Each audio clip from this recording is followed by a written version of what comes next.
Welcome back students. Next video के साथ में अबू खान। प्रीवियस वीडियो के अंदर हम बात कर रहे थे मेंडलीफ की आवर्त सारणी के बारे में बात कर रहे थे। तत्वों के वर्गीकरण के लिए मेंडलीफ ने सबसे पहले क्या है आवर्त सारणी बनाई। पहली बात तो ये थी कि तत्वों के वर्गीकरण के लिए सबसे पहले मेंडलीफ ने क्या बनाया, आवर्त सारणी का कॉन्सेप्ट दिया। उसकी कुछ बातों को हम बात कर रहे थे। जैसे हमने ये बताया था कि मेंडलीफ ने क्या है अपनी आवर्त सारणी के अंदर तत्वों को जो व्यवस्थित किया है वो बढ़ते हुए द्रव्यमान संख्या के आधार पर रखा। द्रव्यमान संख्या के आधार पर, ठीक। यहाँ पर मेंडलीफ ने क्या है तत्वों को जो वर्गीकरण किया है, तत्वों का जो वर्गीकरण किया है वो कैसे किया, आवर्त सारणी के अंदर बढ़ते हुए द्रव्यमान संख्या के आधार पर किया है। मेंडलीफ ने क्या किया था, अपनी आवर्त सारणी के अंदर दो प्रकार की लाइनों का यूज किया, खड़ी लाइन या ऊर्ध्व लाइन। उनको हमने कहा ऊर्ध्व लाइन था, उनको क्या कहा गया, वर्ग या समूह कहा गया। इनकी जो संख्या थी कितनी थी, 7। और यहाँ पर जो यह जो या कह सकते हैं हमें क्षैतिज लाइन, कौन सी लाइन कह सकते हैं, क्षैतिज लाइन। क्षैतिज लाइनों को क्या कहा गया, आवर्त, पीरियड, ठीक। इनकी संख्या कितनी थी, 6। जैसे ये जो लाइनें हैं, ये लाइन, ये तो क्या है क्षैतिज लाइन, क्या है ये क्षैतिज लाइन। और ये जो लाइन है, ये लाइन क्या है हमारे पास, वर्ग। तो ये तो क्या है वर्ग, वर्ग, वर्ग और वर्ग। और ये क्या है आवर्त, आवर्त।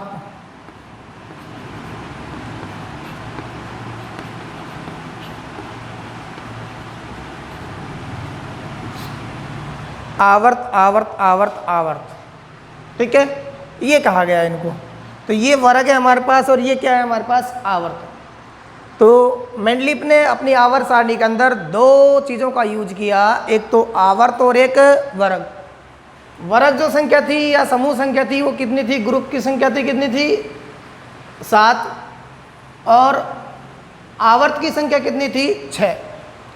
अब इतना हम देख चुके थे। इसके अलावा हमने ये भी देखा था भाई जो निश्चित द्रव्यमान के पश्चात, निश्चित संख्या के पश्चात जब तत्वों को बढ़ते हुए द्रव्यमान संख्या के आधार पर रखा, जब तत्वों को किसके आधार पर रखा, बढ़ते हुए द्रव्यमान संख्या के आधार पर रखा, तो मेंडलीफ ने क्या देखा कि एक निश्चित संख्या के पश्चात तत्वों के गुण द्रव्यों में समानता मिलती है।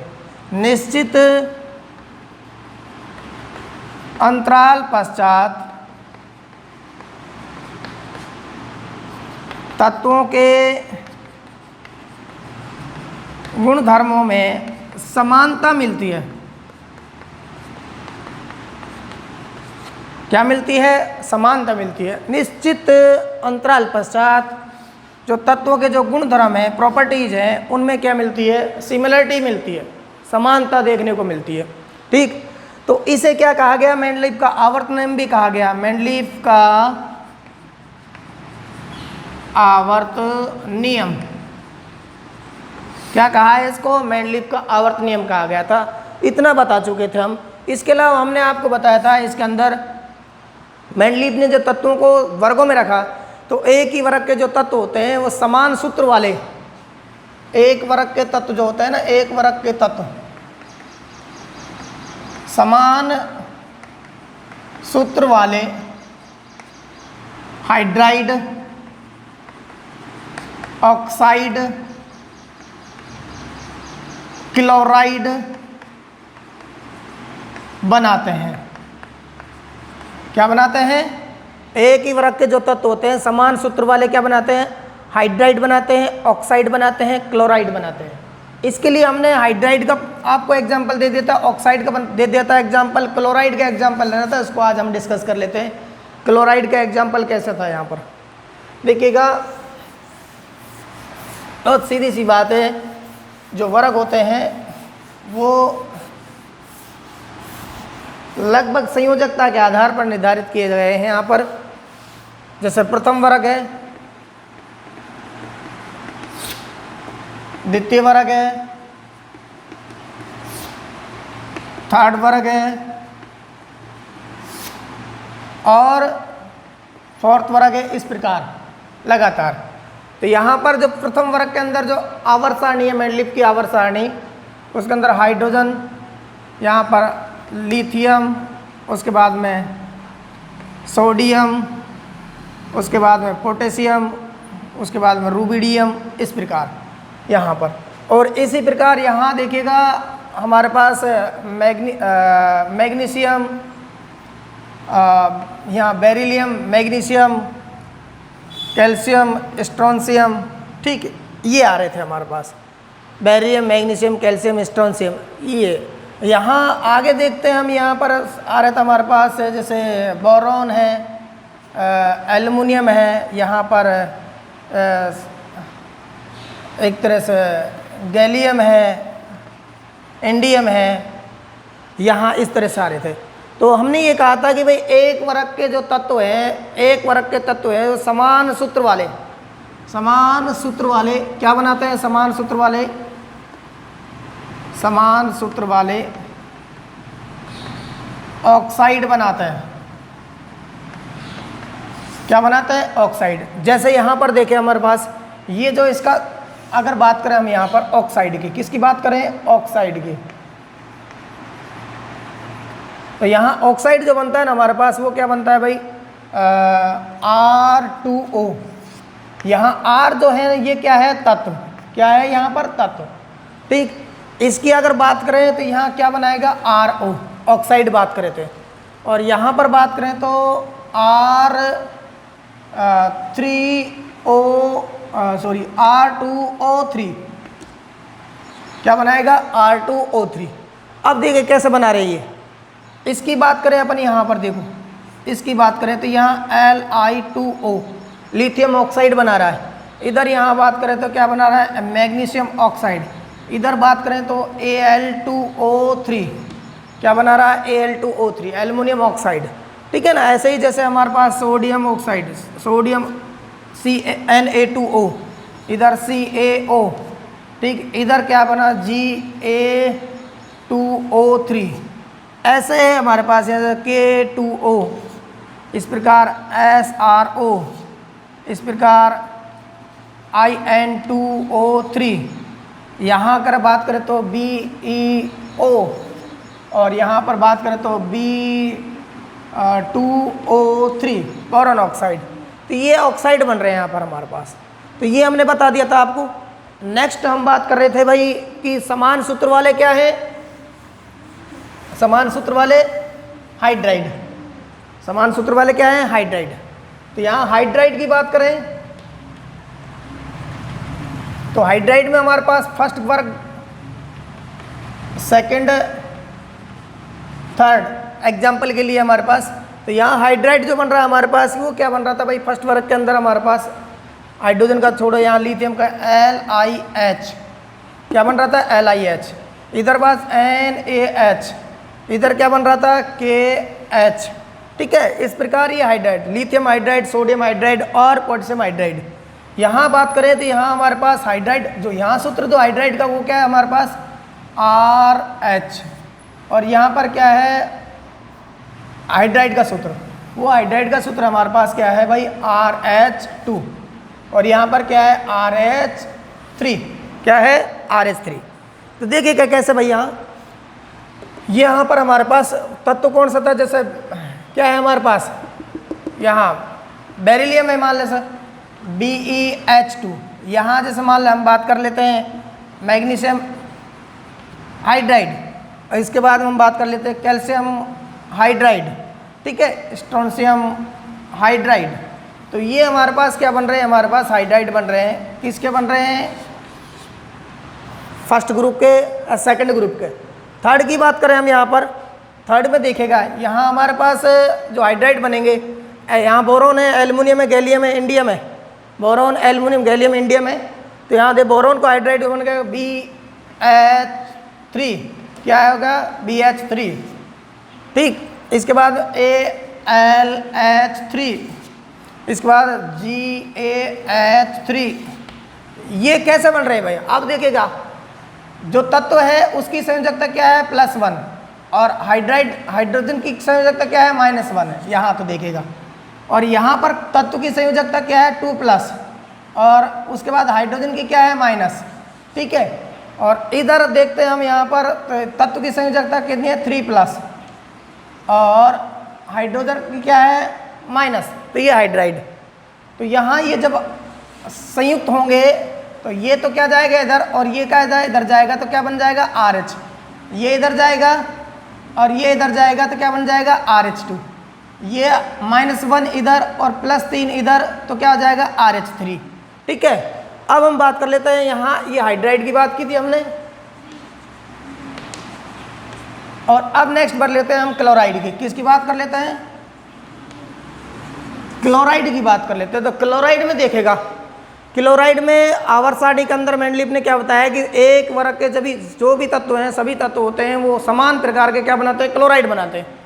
अब जैसे मान ले फर्स्ट वर्ग है, सेकंड वर्ग है और थर्ड वर्ग है।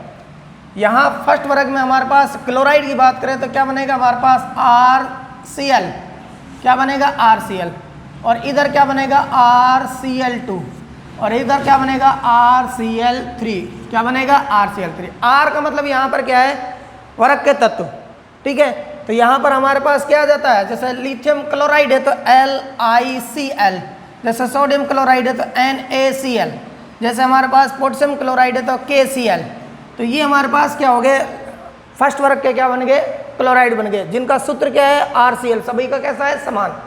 अब सेकंड वर्ग की बात करें तो सेकंड वर्ग के अंदर हमारे पास जो क्लोराइड बन रहा है वो जैसे हमारे पास बन रहा है BeCl2, barium chloride, magnesium chloride, ठीक, कैल्शियम क्लोराइड। इस प्रकार हमारे पास किसका बन रहा है, ये सेकंड ग्रुप के क्लोराइड बन रहे हैं। और अब हम बात कर लेते हैं थर्ड की। तो थर्ड में हमारे पास क्या था, बोरॉन, BCl3, एल्युमिनियम Cl3, और एल्युमिनियम हो गया। उसके बाद हमारे पास क्या आता है, एल्यूम का गैलियम आता है तो GaCl3। तो एल्युमिनियम क्लोराइड, बोरॉन क्लोराइड, और हमारे पास क्या है, ये गैलियम क्लोराइड। तो यहाँ जो क्लोराइड है वो भी क्या है, एक वर्ग के समान सूत्र वाले हैं, इधर एक वर्ग के समान सूत्र वाले हैं, यहाँ भी समान सूत्र वाले हैं। तो कुल मिला के बात ये है, मेंडलीफ ने क्या है, अपनी आवर्त सारणी के अंदर तत्वों को इस प्रकार व्यवस्थित किया है कि एक ही वर्ग के जितने भी तत्व होते हैं वो समान प्रकार के ऑक्साइड बनाते हैं, समान प्रकार का हाइड्राइड बनाते हैं, और समान प्रकार के क्या बनाते हैं, क्लोराइड बनाते हैं, ठीक है। तो इस तरह से उन्होंने अपनी आवर्त सारणी के अंदर कुछ गुणों का समावेश किया जो हमने आपको इस तरह से समझाया है। अब नेक्स्ट जो बात करते हैं, मेंडलीफ ने जो अपनी आवर्त सारणी के अंदर क्या है,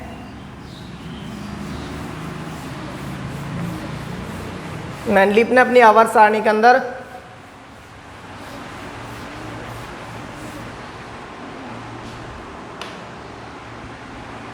तत्वों के लिए जगह भी छोड़ी है, मतलब भविष्य में खोजे जाने वाले जो तत्व होते हैं उनके लिए क्या है, जगह छोड़ी है उन्होंने। एक का बोरोन, एक का सिलिकॉन, एक का एक तो एक का बोरोन था, एक का एल्युमिनियम था, एक का सिलिकॉन।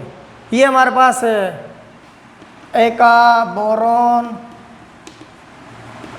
एक का एल्युमिनियम और एक का सिलिकॉन। अपनी आवर्त सारणी के अंदर कुछ तत्वों के लिए जो भविष्य में खोजे जाएंगे उनके लिए उन्होंने जगह छोड़ी, और जगह छोड़ने के साथ साथ उनका नामकरण भी कर दिया। जैसे एक्का बोरोन, ये किसके लिए छोड़ा था उन्होंने, यहाँ पर बोरोन जो बात करते हैं हम, यहाँ बोरोन, एक्का बोरोन, इसके ये जो आता है इससे पहले क्या आता है हमारे पास, बोरोन आता है, इससे पहले क्या आता है, एल्युमिनियम आता है, इससे पहले क्या आता है, सिलिकॉन आता है। अब एक वर्ग के अंदर बोरोन पहले से खोजा जा चुका है, एल्युमिनियम खोजा जा चुका है, सिलिकॉन खोजा जा चुका है।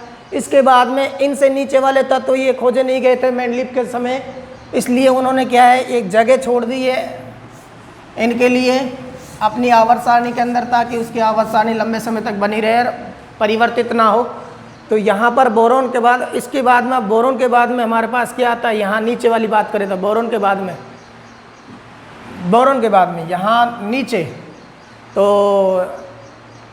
ये हमारे पास बोरोन, एल्युमिनियम, सिलिकॉन। इस नेक्स्ट उसके अंदर बात करें हम यहाँ पर तो स्कैंडियम, गैलियम और जर्मेनियम। स्कैंडियम, गैलियम और जर्मेनियम, ये इन्होंने क्या है हमारे पास नाम। स्कैंडियम, गैलियम और जर्मेनियम, ये तत्व जो हैं मेंडलीफ के समय नहीं खोजे गए थे, इसलिए इनका नाम क्या रख दिया, एक्का बोरोन, एक्का एल्युमिनियम और एक्का सिलिकॉन, ये नाम रख दिया, इनका नामकरण कर दिया। और इनके लिए क्या जगह छोड़ दी, स्पेस छोड़ दिया इनके लिए आवर्त सारणी के अंदर। तो इस प्रकार मेंडलीफ ने अपने आवर्त सारणी के अंदर भविष्य में खोजे जाने वाले तत्वों के लिए क्या है, न केवल जगह छोड़ी अपितु उनका नामकरण भी किया। बाद में नामकरण तो बदल दिया गया और जगह वहाँ पर उसी पर क्या है तत्वों को रखा गया। आगे और बात करते हैं हम यहाँ पर कि जो मेंडलीफ है उसने अपनी आवर्त सारणी के अंदर इस तरह की विशेषताएं रखी। अब कुछ कमियां रह जाती है मेंडलीफ की आवर्त सारणी की। क्या रह जाती है, मेंडलीफ की आवर्त सारणी की कुछ कमियां। उन मेंडलीफ की आवर्त सारणी की कुछ कमियों के बारे में डिस्कस करेंगे हम यहाँ पर।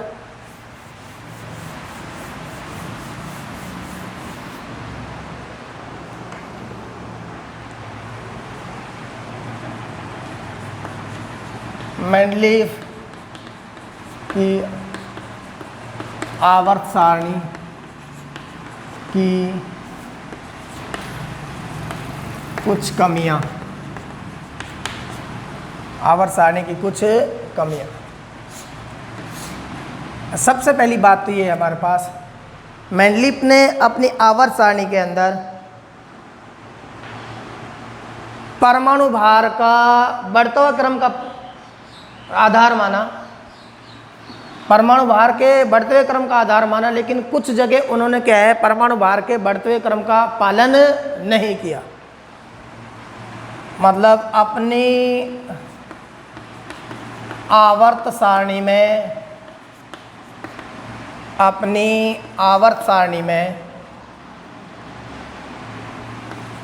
परमाणु भार के बढ़ते हुए क्रम का पालन नहीं किया, बढ़ते क्रम का पालन नहीं किया। किसके, परमाणु भार के बढ़ते हुए क्रम का,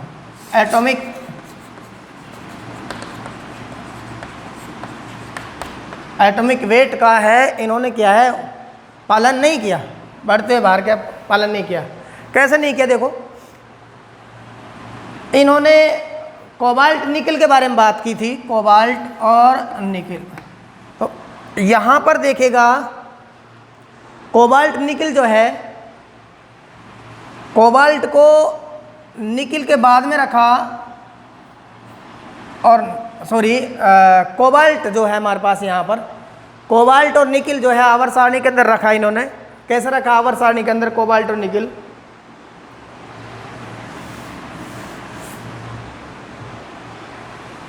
कोबाल्ट और उसके बाद में क्या रखा है, निकल। अब अगर हम देखें यहाँ पर द्रव्यमान संख्या देखें इसकी,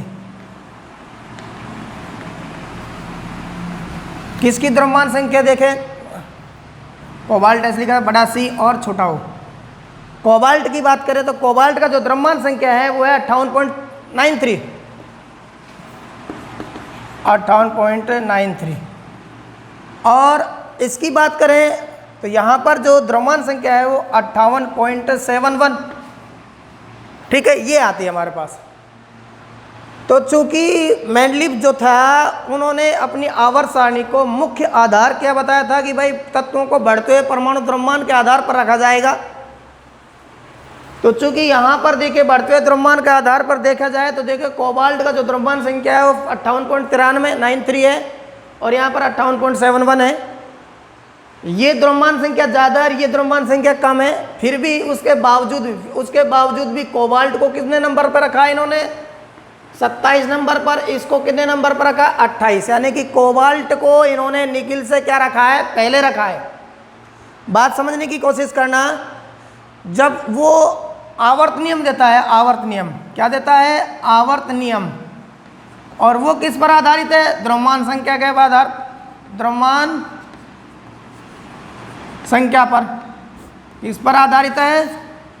द्रव्यमान संख्या पर आधारित है। तो यहाँ द्रव्यमान संख्या पर आधारित होने के कारण, द्रव्यमान संख्या पर आधारित होने के कारण कोबाल्ट जो है वो निकिल के बाद आना चाहिए, क्योंकि निकिल का द्रव्यमान क्या है? 58.71 और यहाँ पर कोबाल्ट का क्या है? 58.93। तो ये बाद में आना चाहिए, ये क्या आना चाहिए? पहले आना चाहिए। ये तो पहले आना चाहिए और ये क्या आना चाहिए? बाद में आना चाहिए। लेकिन ऐसा नहीं था। मेंडलीफ ने क्या है? अपनी आवर्त सारणी के अंदर कोबाल्ट को पहले रखा और निकिल को किसको रखा? बाद में रखा। तो ये जिस नियम को वो बना रहे हैं उसी नियम को ये फॉलो नहीं कर रहे हैं, ये इसकी बड़ी कमी रही है। ठीक है, ये ड्रॉबैक रहा है इसका। बढ़ते हुए परमाणु क्रम का क्या है? बढ़ते हुए परमाणु भार का क्या किया? इन्होंने पालन नहीं किया। तो ये कमी रही है इसकी भाई। अब नेक्स्ट जो कमी है, ड्रॉबैक है इसका, वो ये है कि ये अपनी आवर्त सारणी के अंदर हाइड्रोजन को कोई निश्चित जगह नहीं दे पाया। हाइड्रोजन को कोई निश्चित जगह नहीं दे पाया। हाइड्रोजन को कोई निश्चित जगह नहीं दे पाया भाई। दूसरी जो कमी है हमारे पास, हाइड्रोजन को आवर्त सारणी में निश्चित जगह नहीं दे पाया। निश्चित जगह नहीं दे पाया। इन्होंने जो हाइड्रोजन है उसको फर्स्ट वर्ग में भी, फर्स्ट वर्ग है और 7 वर्ग, 7 वर्ग। जो हाइड्रोजन होता है, हाइड्रोजन, वो हाइड्रोजन जो होता है H+ के रूप में और इधर H- के रूप में। ठीक है, तो ये इसका कोई प्रॉपर जगह नहीं दी इन्होंने कि ये फर्स्ट वर्ग में आएगा या फिर 7 वर्ग में आएगा। ये भी इसकी एक कमी रही है। हाइड्रोजन की स्थिति को क्लियर नहीं कर पाया ये। हाइड्रोजन की स्थिति को आवर्त सारणी के अंदर क्या है? ये निश्चित इस जगह नहीं दे पाया, ये इसकी कमी रही है। नेक्स्ट, समान गुण वाले तत्वों को अलग अलग वर्गों में रखा दिया इन्होंने। तीसरी जो कमी है, समान गुणों वाले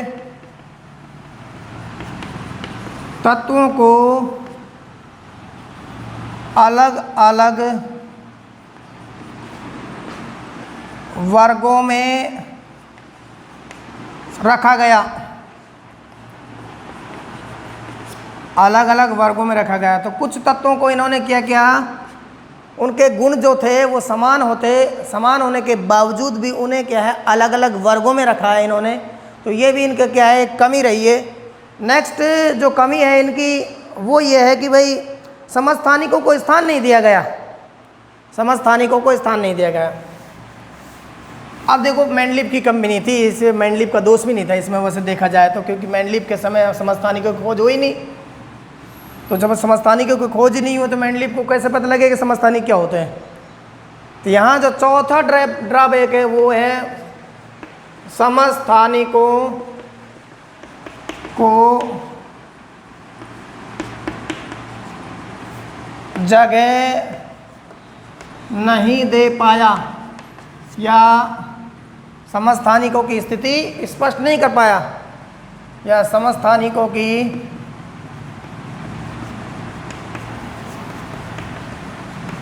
स्थिति स्पष्ट नहीं कर सका। समस्थानिकों की स्थिति को क्या है? वो स्पष्ट नहीं कर सका। ये है। अब देखिएगा, जैसे हाइड्रोजन है हमारे पास, हाइड्रोजन क्या है? हाइड्रोजन। हाइड्रोजन के जो समस्थानिक होते हैं वो कितने होते हैं? 3 होते हैं, 1H1, 1H2 और 1H3। ये 3 समस्थानिक हैं। ये हमारे पास क्या है? हमारा प्रोटियम, ये ड्यूटेरियम, ये ट्राइटियम। Protium, deuterium, tritium.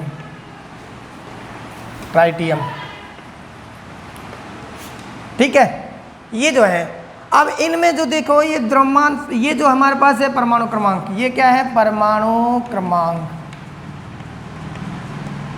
और ये जो हमारे पास, ये क्या है हमारे पास? ये है द्रव्यमान संख्या। क्या है ये द्रव्यमान संख्या। देखिएगा गौर से भाई, जब हाइड्रोजन के 3 समस्थानिक है 1H1 1H2 1H3 और इनकी द्रव्यमान संख्या क्या है, इन तीनों की अलग अलग है, तो अलग अलग होने के कारण क्या है, इनको आवर्त सारणी के अंदर अलग अलग जगह मिलनी चाहिए थी, क्योंकि अलग द्रव्यमान के लिए अलग जगह निश्चित की गई। किसके द्वारा? मेंडलीव के द्वारा। क्योंकि मेंडलीव क्या कहता है, तत्वों को उनके बढ़ते हुए द्रव्यमान संख्या के आधार पर रखा जाएगा। तो तत्वों को बढ़ते हुए द्रव्यमान संख्या के आधार पर क्या है, समान अलग अलग द्रव्यमान वाले को एक जगह रख दिया जाएगा? नहीं रखा जाएगा। तो फिर भी उसके बावजूद भी हाइड्रोजन को उन्होंने एक जगह रखा है, या हाइड्रोजन की स्थिति को तो खैर क्लियर ही नहीं कर पाया। बाकी हम बात करते हैं जैसे कार्बन की है, तो कार्बन के समस्थानिक हमारे पास 12 कार्बन 6 कार्बन 12 और 6 कार्बन 14। ये जो हमारे पास कार्बन है इसको क्या है, एक जगह रखा है 6 नंबर पर, जबकि इसका द्रव्यमान कितना है, 12 है, इसका द्रव्यमान कितना है, 14 है। इसी प्रकार ऑक्सीजन की बात करें तो ऑक्सीजन जो 8, ऑक्सीजन 16, 8, ऑक्सीजन 18, तो ये ऑक्सीजन के जो क्या है हमारे पास समस्थानिक है। तो इन समस्थानिकों को क्या है, उन्होंने एक ही जगह रखा है, चूँकि इनका द्रव्यमान अलग अलग होने के बावजूद भी इनको क्या है, एक ही जगह दी है। तो ये भी गलत बात रही उनकी द्रव्यमान संख्या के आधार पर, तो ये गलत होना चाहिए था, लेकिन क्या है, ये गलत मैटर है। अगर हम बात करें नाइट्रोजन की तो 7 नाइट्रोजन 14, 7 नाइट्रोजन 15, तो ये क्या है, नाइट्रोजन के समस्थानिक है। किसके समस्थानिक है? नाइट्रोजन के समस्थानिक है। तो यहाँ पर क्या है, इन्होंने नाइट्रोजन के समस्थानिकों को भी क्या है, कोई समस्थानिक, कुल मिला के बात यह है, समस्थानिकों की जगह को क्या किया है, इन्होंने जगह को नहीं दे पाया या उनकी स्थिति को क्लियर नहीं कर पाया। उसका पीछे कारण क्या है? अब उसके पीछे कारण ये है कि मेंडलीव के समय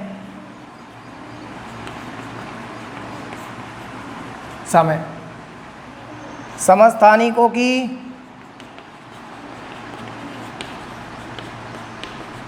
खोज नहीं हो पाई थी। इस कारण वह समस्थानिकों की स्थिति को स्पष्ट नहीं कर सका। समस्थानिकों की स्थिति को क्या है, वो स्पष्ट नहीं कर सका। तो ये इसकी क्या रही है, ड्रॉबैक रही है। तो ये 3-4 जो कमियां थी समस्थानिकों स्थिति को है, ठीक है। और अगेन रिपीट करूं, जैसे कि बात की हमने, सबसे पहले बात की थी कि भाई ये क्या है, इन्होंने परमाणु द्रव्यमान का जो आधार बनाया था उस आधार को ही नहीं क्लियर कर पाया। ये हाइड्रोजन की स्थिति को क्लियर नहीं कर पाया, समस्थानिकों की स्थिति को क्लियर नहीं कर पाया था ये।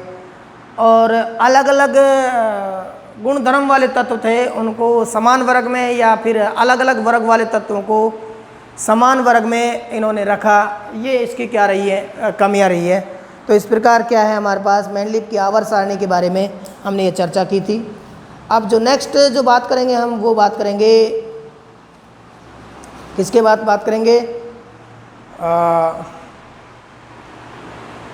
आधुनिक आवर्त सारणी, मोजले की आवर्त सारणी के बारे में डिस्कस करेंगे, ठीक है। तो ये मेंडलीव की आवर्त सारणी की कुछ विशेषताएं और कमियों के बारे में डिस्कस किया था। नेक्स्ट वीडियो के अंदर हम किसकी बात करेंगे, मोजले की आवर्त सारणी या आधुनिक आवर्त सारणी के बारे में डिस्कस करेंगे। Okay, bye.